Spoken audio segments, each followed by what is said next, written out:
It's very to the point, but had to be short, so. Also, Isabel, a modern retelling.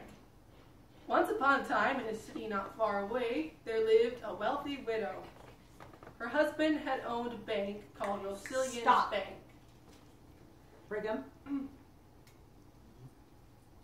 Stop. Because that was the family name, and it had been their trade for generations. After her husband died, the widow's son Bertram, not being able to inherit the business until he was 21, got a job as part of the senator's junior executives. The senator being an old friend of his father. The job required Bertram to move to a different city, to the distress of Helen, one of the women who worked at the bank and was under the widow's special supervision because her father, a famous surgeon, had been a family friend. Helen was wildly in love with Bertram, but he never seemed to notice her, which she blamed on the difference between her middle-class status and his upper-class one. But after a short banter with Bertram's dapper Dan friend Parolles, Helen got a brilliant idea about how to win Bertram. The senator at this time was dying of cancer, and no treatment had had any effect.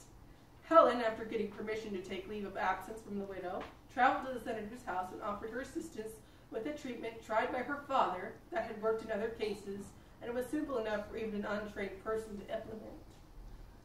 The senator, tired of suffering and vain hope, would not consent until Helen said she was certain that if it failed, he could sue her for more than she could ever pay and throw her in prison. She wouldn't object.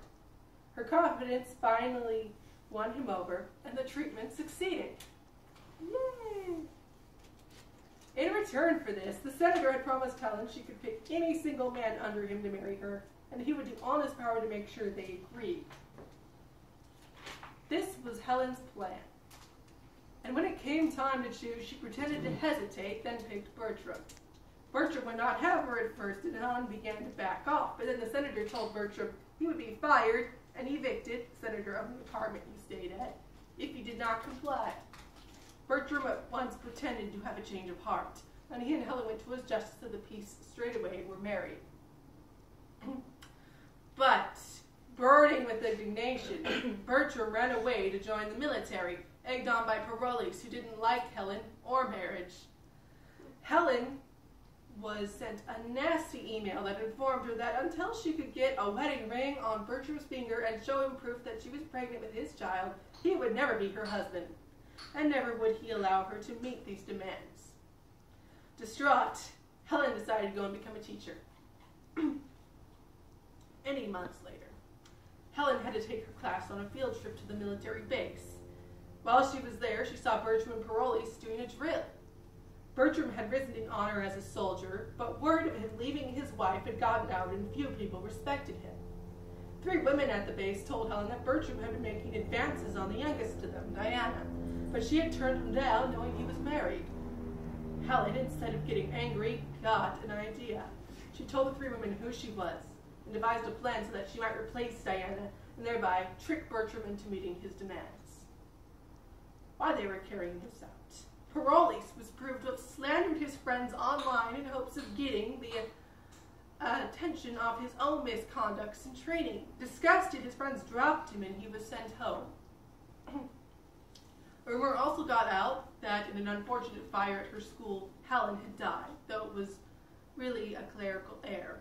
She was given a funeral by the widow and senator, and everyone knew Bertram would probably return home at the end of his enlistment. Bertram did so, believing he had conquered Diana, and with a ring from her as a memento. He had given her a ring that had been in his family for years to get her to agree. About 4 months after this, Bertram had begun dating the daughter of LeFou, one of the senator's friends. Everyone wanted him to make a match of it and redeem himself. But right when the engagement was about to be initiated, Bertram's possession of Helen's ring was unluckily discovered, and he was under investigation for the murder of his wife. The ring had belonged to her, a gift from the senator to express his gratitude, and right at this unfortunate time, Diana turned up with the ring and scandalous claim that Bertram was engaged to her. Diana's claim was icing on the cake. To save his skin, Bertram would have to comply. But then Diana mysteriously dropped her claim and changed her story. She was going to be sued for false charge when, she produced Helen as her bail. Helen came to the courtroom and showed Bertram his ring on her hand and hers on his. Then she said she was pregnant and had an ultrasound and a doctor who could back her up, and Bertram was the father. The senator dropped the charges, and Bertram agreed to love Helen forever once he saw the proof of her claim. Diana was promised a position under the senator, and everyone lived happily ever after.